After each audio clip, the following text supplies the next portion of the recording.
Bonjour à tous, je m'appelle Tania Lompré.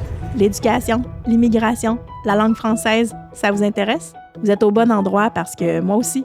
Ensemble, on va explorer plusieurs enjeux reliés de près ou de loin à la francisation, à l'immigration, à l'enseignement et à l'apprentissage. On va aussi aborder les politiques publiques et l'actualité reliées à ces thématiques. De mon côté, je suis une fille super animée par l'idéal de faire du Québec un endroit où tous peuvent s'épanouir en français, avec ou sans accent. J'ai la tête qui foisonne d'idées, d'opinions et de solutions. On ne sera peut-être pas toujours d'accord, hein? Mais n'est-ce pas une des facettes de la diversité qui fait que c'est vraiment beau chez nous? Alors bienvenue à tous sur le balado avec ou sans accent. Bonjour à tous, j'espère que vous allez bien. Bienvenue à ce nouvel épisode d'Avec ou sans accent. Donc d'abord, avant de commencer, je veux m'excuser pour ma petite voix nasillarde. Je suis un petit peu grippée, mais je ne voulais quand même pas manquer mon rendez-vous avec vous aujourd'hui. Donc j'espère que vous allez mieux que moi et que vous êtes prêts en fait pour une thématique un peu plus complexe ce matin. Je dois d'emblée vous dire que c'est pas l'épisode que j'avais prévu pour cette semaine, mais ce matin, en me levant, j'ouvre les quotidiens comme, je sais pas si vous faites ça, mais moi, faut que je vous mentionne que je suis une maniaque de quotidien. Je suis encore abonnée aux journaux papier.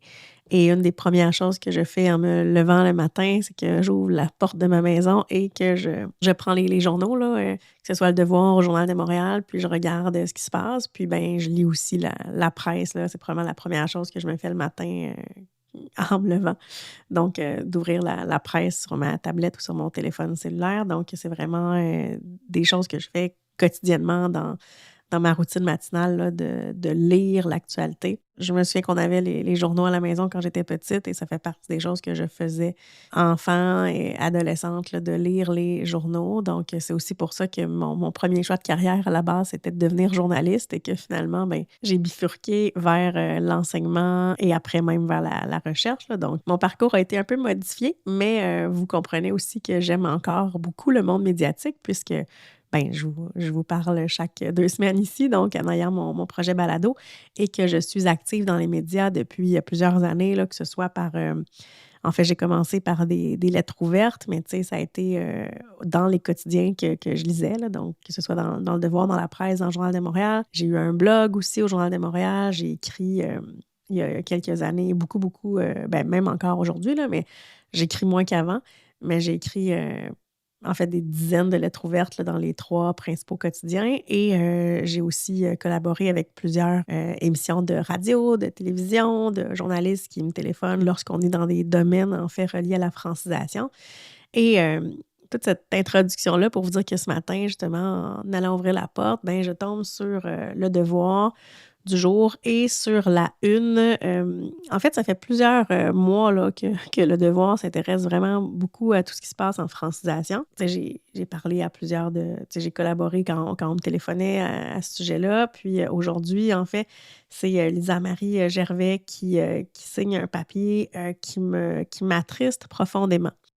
Parce que si vous êtes dans le milieu de l'éducation, dans le milieu de la francisation, là, c'est sûr que si vous n'êtes pas dans le milieu, vous ne savez peut-être pas de quoi je parle ce matin, mais inquiétez-vous pas, là, je vais rectifier le tir. Depuis, en fait, quelques mois, là, on annonce, je ne vais pas dire des coupures budgétaires, hein, mais c'est plus un remaniement du financement de la francisation au niveau du MEC. Donc, le MEC, c'est le ministère de l'Éducation du Québec. Donc, pour les cours de francisation qui sont offerts en centre de services scolaires pour les adultes. On se comprend bien, je ne parle pas ici de restructuration financière pour les enfants ou pour les adolescents. Donc, tu sais, les classes d'accueil au primaire ou au secondaire, c'est financé comme avant. Donc, probablement plus même parce qu'il y a une hausse là, des services et une hausse des enfants ou des adolescents qui ont besoin d'apprendre le français au Québec. Donc ça, c'est une bonne nouvelle. Hein? Puis on doit franciser ces jeunes-là. Puis on a une obligation de scolarisation, en fait, au Québec là, dans la loi sur l'instruction publique. Donc, quand les enfants arrivent, ils doivent avoir une place en classe. En fait, je parle d'enfants, mais jusqu'à 16 ans, le plus tôt possible là, après leur arrivée. On va viser vraiment le 30 jours ouvrables. Par contre, pour les adultes, comme la francisation n'est pas obligatoire, il n'y a aucune obligation à se franciser. Donc, si on a plus de 16 ans, on choisit ou pas d'aller en francisation. Donc, ce sont des programmes qui sont offerts dans les centres de services scolaires du Québec. Donc, on offre des cours de francisation où moi, j'enseigne depuis des années. Donc, il faut que je sois transparente avec vous. Ça fait plusieurs années que j'enseigne en CSS dans des cours de francisation pour les adultes. Par contre, il y a aussi en fait, depuis le 1er juin 2023, il y a Francisation Québec, en fait, qui gère, en fait, la francisation, alors qu'avant, on avait 3 ministères qui s'occupaient de la francisation, c'est-à-dire le ministère de l'Éducation, le ministère de l'Immigration et le ministère du Travail. Maintenant, Francisation Québec est un guichet unique, en fait, une structure qui est gérée par le MIFI, donc par le ministère de l'Immigration, et qui s'occupe, en fait, de la francisation partout, là, avec les partenaires qui demeurent existants, là, dont les centres de services scolaires demeurent des partenaires. Par contre, depuis plusieurs mois, depuis le mois de juin, en fait, on a annoncé que le financement était fait différemment. Donc, en fait, le financement en centre de services scolaires, ça fonctionne par ETP. Donc, un ETP, qu'est-ce que c'est? C'est en fait un mode de financement où on va financer un nombre de places, un nombre d'étudiants. Et habituellement, on est 2 ans en rétroaction pour le financement. C'est-à-dire que l'année scolaire actuelle, donc 2024-2025, devrait être sur les ETP de 2022-2024. Mais ce n'est pas le cas, donc on est plutôt avec les ETP de 2021 parce qu'il y avait probablement moins de nouveaux arrivants qui s'inscrivaient dans les cours de francisation. Donc, évidemment, la hausse d'inscription, la popularité de la francisation et tout ça finit par coûter cher. Mais moi, j'ai toujours vu ça comme un investissement et je pensais en fait que le gouvernement faisait la même chose, de se dire que la francisation, c'était un investissement. Oui, ça coûte de l'argent. Oui, on doit investir plusieurs milliers de dollars de fonds publics pour la francisation de chaque personne. Mais, le gouvernement a fait des choix de faire en sorte qu'il n'y avait pas seulement des francophones qui immigraient au Québec et qu'il y avait des travailleurs étrangers, par exemple, qui pouvaient parler une multitude de langues qui étaient embauchés aussi au Québec. Et évidemment, tous les gens qui entrent au Québec, là, on ne demandera pas à des réfugiés ou à des demandeurs d'asile de parler français, donc on s'entend. Mais c'est sûr que quand on fait des choix d'aller sélectionner des gens ou de faire venir travailler des gens qui ne parlent pas français, il faut s'attendre à ce qu'on doive débourser des milliers de dollars, en fait, pour franciser ces gens-là. Puis, tu sais, on peut dire, ouais, là, tu sais, est-ce qu'on peut mettre l'argent ailleurs? Puis, c'est correct aussi, là, les gouvernements font leur choix. Puis, j'imagine que là, c'est ce qui est en train de se passer. Donc, on se dit, il y a trop de gens. Puis, en fait, je pense que ce que le gouvernement se dit, c'est que c'est impossible de ramener la mer. Donc, il y a tellement de besoins qu'à un moment donné, on ne réussira pas à franciser tout le monde. Puis c'est correct, hein? Je crois aussi que c'est impossible de réussir à franciser tout le monde, mais je crois fondamentalement qu'on peut au moins en franciser le plus possible et donner la base de français nécessaire à être fonctionnel dans la société québécoise, mais pas seulement à être fonctionnel, hein, d'être autonome avec la langue, c'est-à-dire de faire en sorte que les gens puissent obtenir des cours de francisation, que ce soit à temps plein, à temps partiel, mais pour atteindre un niveau qui n'est pas seulement un niveau fonctionnel, genre oui, bonjour, je m'appelle, de quelle façon vous payez? Ah, carte débit, merci, bonjour, mais aller plus loin que ça, puis faire en sorte que les nouveaux arrivants puissent vraiment être autonomes en français, au moins en ce qui concerne les compétences orales, c'est-à-dire de pouvoir comprendre, parler, mais aussi, puis je veux pas dire au moins, il faut aussi que les gens puissent lire, hein? On est dans une société ultra lettrée où, si tu ne sais pas lire en français, les panneaux sur l'autoroute, le guichet automatique, le menu dans un resto, les bulletins que les enfants vont avoir à la maison, l'examen de conduite, hein, où il y a de la lecture. Bon, peu importe, lire, c'est super important dans une société comme la nôtre, mais aussi partout dans le monde, évidemment, mais dans une société comme le Québec, c'est primordial de savoir lire, ne serait-ce que pour tous les papiers bureaucratiques que vous allez recevoir ou des emplois que vous allez obtenir aussi. Donc, savoir lire, savoir écrire. Évidemment, on pourrait mentionner que, écrire, c'est vraiment plus une finalité. Puis, évidemment, les gens pourront se servir de plusieurs outils pour écrire, comme que ce soit un logiciel comme Antidote, un dictionnaire, un logiciel de traduction simultanée comme, DeepL ou, Google Translate, tu sais, mais au moins qu'on puisse quand même se débrouiller avec la langue. Hem, donc, tu sais, le gouvernement qui décide de financer autrement, c'est-à-dire puis en fait, oui, on peut dire qu'on finance autrement, sauf qu'il y a pas d'autres mots, là, pour dire les choses, qu'il y a quand même coupure de financement et qu'on ne finance pas assez cette année pour le nombre de gens qu'il y a à franciser. C'est pour ça que dans plusieurs centres de services scolaires, depuis le mois de juin, ben, on annonce soit aux enseignants qu'il y aura moins de postes, soit aux gens que ça se peut qu'ils doivent se trouver un autre endroit pour se franciser parce que en fait, les centres n'offriront pas, la panoplie de services qu'ils offraient, jusqu'à la fin de l'année scolaire, 2023-2024. Le problème qu'on a, c'est que dans beaucoup de régions, le centre de service scolaire est le seul point de service pour la francisation des adultes. Oui, le MIFI a des partenaires avec dans les cégeps, dans les organismes, dans les universités, tout ça. Donc, tu sais, à Montréal, oui, on a plusieurs endroits où on peut aller se franciser. Par contre, dans certaines régions, puis là, je vais vous parler de 2 régions, en fait, d'une région d'où moi je viens. Moi, je suis une fille de Lanaudière, donc j'habite à Repentigny et j'ai travaillé pendant plusieurs années, dans mon secteur, là, plutôt à Terrebonne, où on a, c'est important de mentionner, là, mis sur pied complètement un programme de francisation avec, notre direction, notre petite équipe. Puis, après, on a grandi, grandi, grandi jusqu'à l'année passée, avoir une année record de services et d'étudiants, d'apprenants qui étaient avec nous. Par contre, évidemment, avec les coupures, ben notre école a dû revoir, les plans à la baisse. Donc, tu sais, on a maintenant seulement 2 classes à temps plein de jour et 3 de soir parce qu'il y a quand même plus de demandes au niveau, pas nécessairement plus de demandes, mais ben oui, en fait, là, il y a beaucoup de gens qui s'inscrivent de soir parce que, bien évidemment, ce sont des adultes, ils ont des responsabilités d'adultes et être en francisation 30 heures par semaine, c'est énorme. Puis si vous voulez en apprendre plus là-dessus, ben je vous référer à un texte que j'ai écrit dans Le Devoir il y a quelques jours. Mais moi, je pense foncièrement qu'apprendre une langue 30 heures par semaine, c'est trop. Est-ce que c'est pas correct d'apprendre à temps plein? C'est pas ça non plus, mais à un moment donné, on arrive à une surcharge cognitive où on n'apprend plus. Pensez à vous, là, quand vous étiez au cégep ou à l'université, aviez-vous beaucoup de jours où vous aviez 6 heures de cours? La francisation, c'est ça, mais c'est pas seulement une journée où vous avez une grosse journée dans votre horaire de cours, c'est tous les jours. Donc 5 jours par semaine, les nouveaux arrivants apprennent le français, tu sais, souvent 4 heures le matin, 2 heures l'après-midi, tu sais. Puis, je vous mets au défi de faire la même chose. En fait, d'apprendre une langue pendant 30 heures. Donc de 8h30 à presque 4 heures, là, tous les jours, évidemment en ayant 1 heure de dîner puis une pause, là. Mais, c'est quand même un parcours du combattant, assez intense.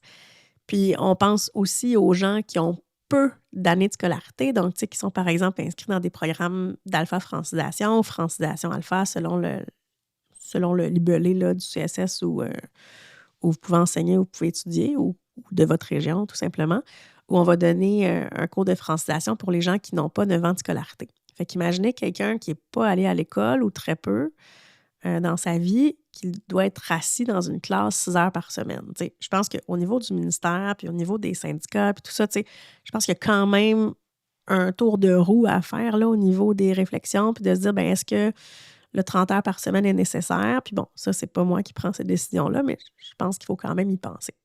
Après ça, quand on parle, de coupure de financement, ben, je vous ai parlé un petit peu de Terrebonne, là, qui a eu une baisse de service, mais on a parlé beaucoup dans les médias du CSSMI, hein, donc Centre de service scolaire des Mille-Îles, où il est arrivé à peu près la même chose qu'au Centre de service scolaire des Affluents, là, donc énormément de coupures, énormément de gens qui n'ont pas de place présentement en francisation parce qu'il n'y a pas de cégep ou d'université où on donne des cours de francisation au MIFI à Deux-Montagnes. C'est pas le cas non plus à Terrebonne, ni à Repentigny, ni à l'Assomption. Tu sais, je veux dire, dans la région ici, on n'a pas d'autres points de service que les centres de services scolaires. Alors qu'à Montréal, par exemple, ou à Québec, bien, vous avez quand même des points de service du MIFI, mais c'est pas encore le cas. Fait que moi, je demande au gouvernement, en fait, ce matin, de me dire, ben comment vous pensez que les gens des régions vont se franciser? Puis là, je parle des régions, là, on s'entend qu'on est sur la couronne nord, là, c'est pas nécessairement une région, mais c'est quand même Basse-Laurentide, Lanaudière. Puis, on a à peu près plus de services de francisation. Puis, dans dans le journal, il y a quelques semaines, il y avait aussi une femme qui indiquait que son mari était en attente depuis plus de 6 mois pour avoir une place, puis il n'en avait pas. Bon, donc c'est une personne qui a réussi à parler aux médias, mais je suis convaincue qu'il y a des dizaines de personnes comme ça qui sont en attente d'une place et des gens, en fait, qu'on a seulement, à qui on a dit: «Ben, écoutez, on n'offre plus on n'offre plus aucun cours de niveau, intermédiaire», hein, parce que la francisation, ça fonctionne, là, donc niveau 1, 2, 3, 4, ce sont des niveaux qu'on appelle débutants. Puis, 5, 6, 7, 8, des niveaux qu'on appelle intermédiaires, donc on n'offre pas de niveaux avancés, là, qui sont les niveaux 9, 10, 11, 12. Donc dans mon CSS, on n'offre plus, en fait, en tout cas, au moins dans l'école où moi j'enseignais, on n'offre plus de cours de niveau intermédiaire parce que, ben, le financement ne permet pas, d'offrir ce cours-là. Puis quand on parle de financement, c'est-à-dire que, ben, l'école ne reçoit plus, pas juste l'école, mais le centre de service scolaire ne reçoit plus les fonds nécessaires à l'embauche, par exemple, des enseignants ou aux locaux, aux embauches de gens qui s'occupent des nouveaux arrivants, que ce soit un travailleur social, un psychoéducateur, une conseillère en formation, un concierge qui vient nettoyer, un directeur d'école qui gère ça, une conseillère pédagogique qui s'occupe d'une équipe. Tu sais, ça prend beaucoup de gens autour de la francisation. Tu sais, c'est pas juste, tiens, on te donne un cours de français puis retourne chez toi. On est vraiment dans un enseignement d'une langue d'intégration. Fait que, tu sais, il y a beaucoup de choses autour. Tu sais, on va pas seulement faire de la francisation, mais aussi aider les gens avec leur intégration économique, sociale ou tout ça. Fait que c'est des programmes qui coûtent des sous. Puis beaucoup d'argent. Je comprends le gouvernement de se dire, bien, on va faire des économies puis on va couper quelque part, mais à long terme, là, c'est quoi le plan du gouvernement? Tu sais, je pense que quand on coupe du financement comme ça, il faut aussi annoncer quelle sera l'offre alternative. Puis si le gouvernement veut aller vers le MIFI, en fait, qui donnerait des cours seulement, puis enlever la francisation du régime pédagogique ou enlever la francisation des CSS, mais il faudrait que ce soit clair parce que ce ne l'est pas présentement. Mais les coupures annoncent rien de bon.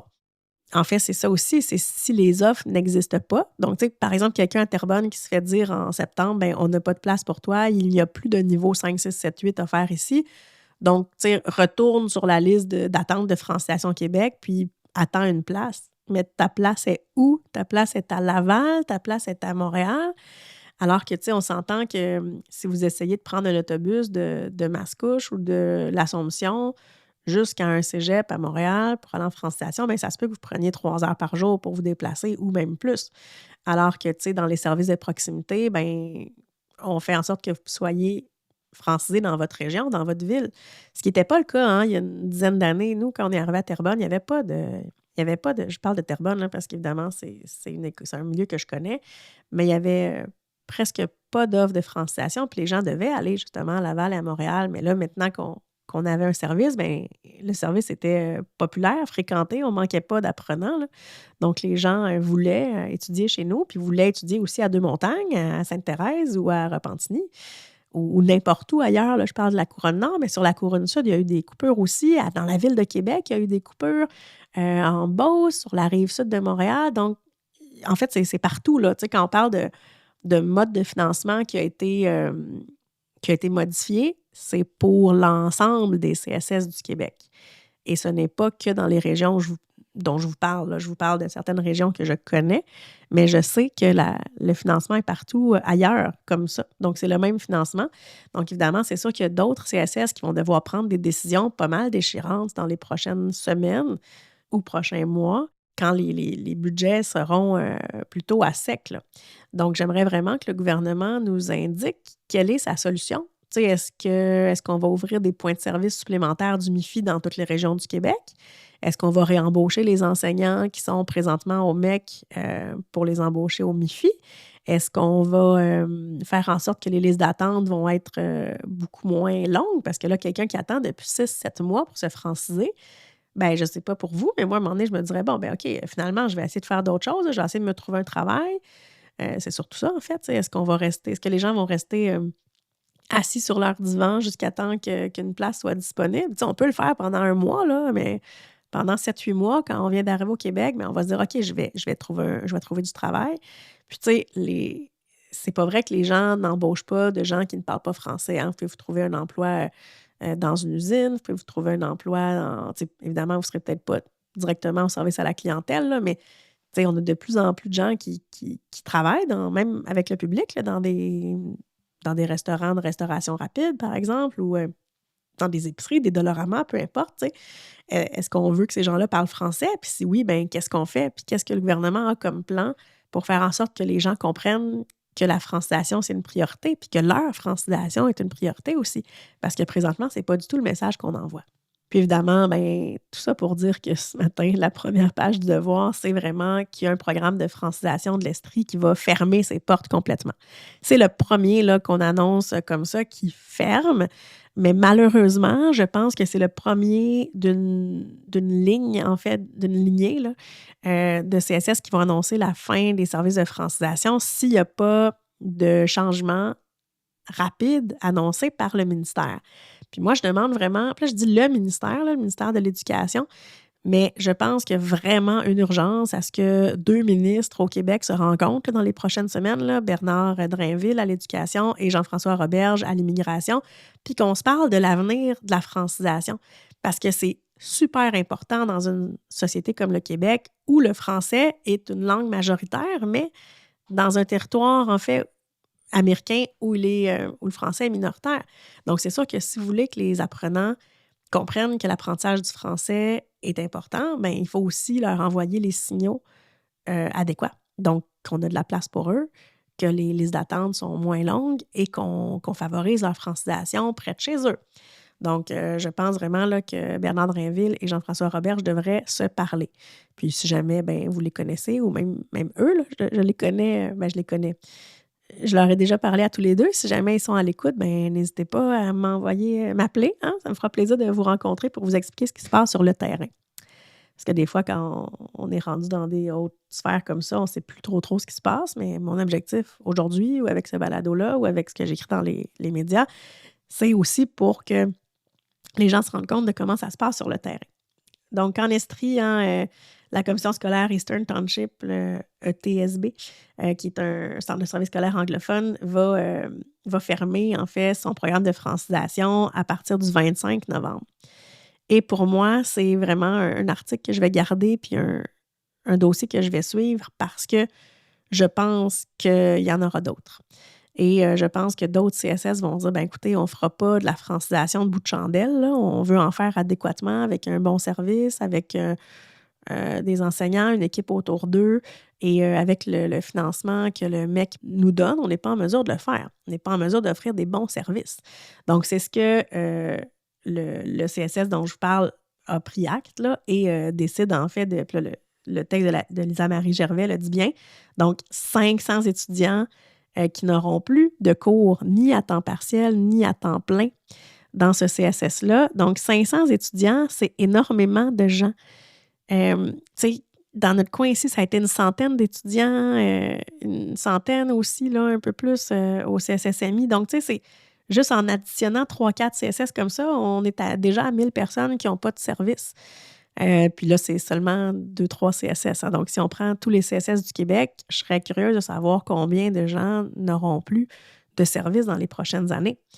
Puis en fait, c'est parce que le pendant ou le ballon là, au MIFI n'est pas en mesure de recevoir ces gens-là présentement. Fait que ceux qu'on francise en CSS, ben on laisse une place au MIFI pour quelqu'un d'autre, mais si les 500 places sont fermées, ben c'est 500 places qu'on doit trouver ailleurs.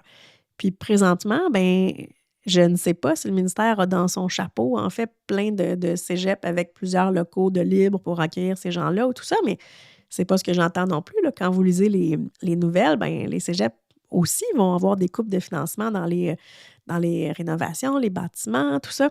Donc, je pense pas que c'est une solution non plus. Fait que je sais pas trop où on va trouver des classes supplémentaires, des enseignants supplémentaires, des points de service supplémentaires, mais j'ai l'impression qu'on s'en va un peu dans le vide. Puis, je sais pas, en fait, quel est le but du ministère, mais s'il y a une solution, je pense que c'est le temps de commencer à la sortir médiatiquement et publiquement, parce que là, depuis plusieurs semaines, tout ce qu'on entend, c'est des mauvaises nouvelles au sujet de la francisation.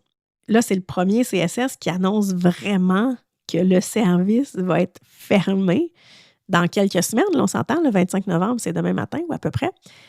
Mais d'autres centres de services vont suivre probablement en janvier ou, tu sais, à moins qu'il y ait un remaniement majeur, mais il commence à être temps là, qu'on avise les gens de ce qui va se passer.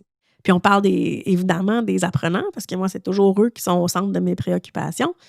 Mais il ne faut pas oublier aussi qu'il y a beaucoup d'enseignants là, qui sont un peu laissés dans les cracks. Là. Qu'est-ce qu'ils vont faire, ces gens-là? Est-ce qu'ils vont aller enseigner au secondaire, aller enseigner au primaire, où il y a des besoins en langue seconde, c'est évident. Là, on sait qu'il y a une pénurie d'enseignants en classe d'accueil, là, au primaire, au secondaire. Donc, je pense pas qu'il manque d'emplois.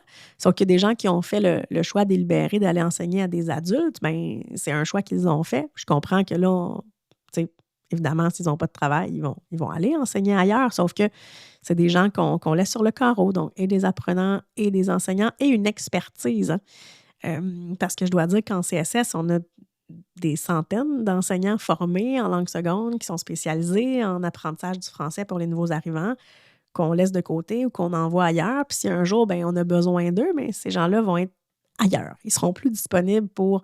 c'est sûr que les enseignants non plus ne resteront pas chez eux à attendre que les ministères, en fait, règlent leurs problématiques puis qu'on ouvre des classes. Là. Donc, je pense qu'il y a vraiment, oui, des milliers de cours de francisation qui sont compromis, des milliers d'apprenants qui vont être laissés sur le carreau, qui ne seront pas en mesure d'apprendre le français, des centaines d'enseignants qui vont perdre leur travail. Je pense qu'il y a vraiment quelque chose qui se passe et qu'on n'est pas en train de réagir. Là. Donc oui, médiatiquement, il se passe quelque chose, puis je suis super contente que les médias, dont le devoir, font un super travail depuis plusieurs mois, en fait, pour parler de ce dossier-là, pour couvrir ce dossier-là.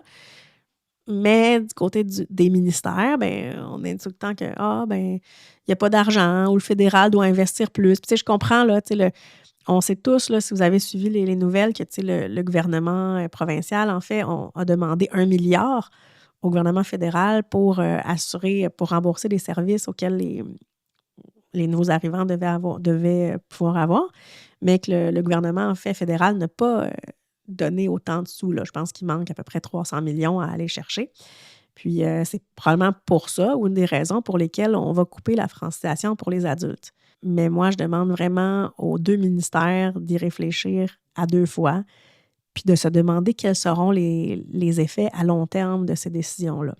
Est-ce que les gens vont aller travailler puis apprendre plus ou moins le français? Est-ce que ces gens-là ne seront pas en mesure d'obtenir les postes pour lesquels on les a peut-être choisis? Hein? Donc, si vous avez sélectionné quelqu'un parce qu'il est technicien en laboratoire, mais que vous ne lui donnez pas assez de cours de français, puis que finalement, il doit plier des boîtes dans un entrepôt, il ne fait pas le travail pour lequel on l'a choisi.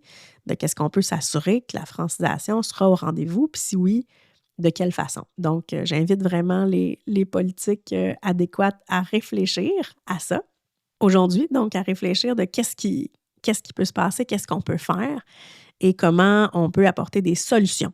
Donc, quand ça fait des semaines que les médias s'y intéressent, je pense que les ministres doivent sortir un peu du silence et indiquer qu'est-ce qu'ils voient à long terme. Où est l'avenir de la francisation? Est-ce que c'est au MIFI seulement? Est-ce que les CSS en auront plus de francisation? Est-ce qu'on enlève l'offre de service? Est-ce qu'on rapatrie dans un ministère? Puis si c'est ça, c'est pas une mauvaise idée non plus. Il faut juste que les gens soient au courant. Puis il faut qu'on s'assure de rapatrier l'expertise qu'on a au MEC, autant dans les bureaux, autant chez les spécialistes que chez les spécialistes de terrain, les experts du terrain qui sont les enseignants habitués, enseignants en francisation et qui sont formés pour ça. Donc, j'espère vraiment que la une du devoir ne sera pas un prophète de malheur là, et qu'il y aura des solutions trouvées. Puis dans le fond, c'est ce qu'il faut en fait, je pense aussi, c'est que le réseau, quand on annonce des coupures comme ça, je pense qu'il faut avoir une réaction au niveau des ministères, dire OK, qu'est-ce qu'on fait maintenant? Mais ça fait plusieurs mois que les ministères auraient dû prévoir que ça se passait. On ne peut pas casser des œufs sans, voyons, on ne peut pas faire une omelette sans casser d'œufs, je ne sais pas trop c'est quoi l'expression, mais c'est sûr qu'on ne peut pas s'attendre à couper les financements partout puis penser que les centres de services scolaires vont offrir les mêmes services s'ils ne sont pas financés pour le faire. Donc, j'espère vraiment que ce sera le premier, le dernier qui va annoncer une coupure de service, mais malheureusement, je ne m'attends pas à ça. Donc, j'espère que le prochain épisode sera plus joyeux, mais j'avais vraiment envie aujourd'hui de vous parler de ça parce que c'était un peu imprévu. Là. Je vous avoue que d'habitude, j'écris mes balados, je passe beaucoup de temps là-dessus, puis ce matin, j'ai pris le balado que je devais enregistrer, puis je l'ai relégué dans 2 semaines pour vous parler de ça ce matin. Donc, n'hésitez pas à m'écrire, à m'envoyer des commentaires. Si je peux faire quoi que ce soit pour vous, ça me fera plaisir. Puis, n'hésitez pas non plus à m'écrire. Là, je vous dirais que je l'ai dit l'autre fois, mais je vous le répète, là, j'ai LinkedIn où je suis très active et où je fais vraiment une veille en immigration, en francisation. Puis c'est aussi la meilleure façon de me joindre personnellement. Donc, je vous souhaite une bonne journée et j'espère en fait que vous trouverez quand même un peu de soleil après cet épisode un peu triste. Donc, à bientôt! Merci infiniment d'avoir écouté Avec ou sans accent aujourd'hui. J'espère que nos échanges ont été aussi stimulants pour vous que pour moi et que vous serez à l'écoute pour les prochains épisodes. Avant de vous laisser partir, permettez-moi de vous poser une question. Qu'est-ce qui vous a le plus interpellé dans cet épisode? Quelles réflexions vous ont traversé l'esprit? N'hésitez pas à m'écrire afin de partager le tout avec moi. N'oubliez pas non plus de vous abonner au balado pour ne manquer aucun épisode. Faites découvrir Avec ou sans accent à tous ceux qui partagent nos passions pour ces sujets. Vous avez envie de travailler avec moi? N'hésitez pas à me contacter pour connaître mon offre de service ou visiter mon site web. Au plaisir de vous retrouver pour notre prochain épisode. À très bientôt!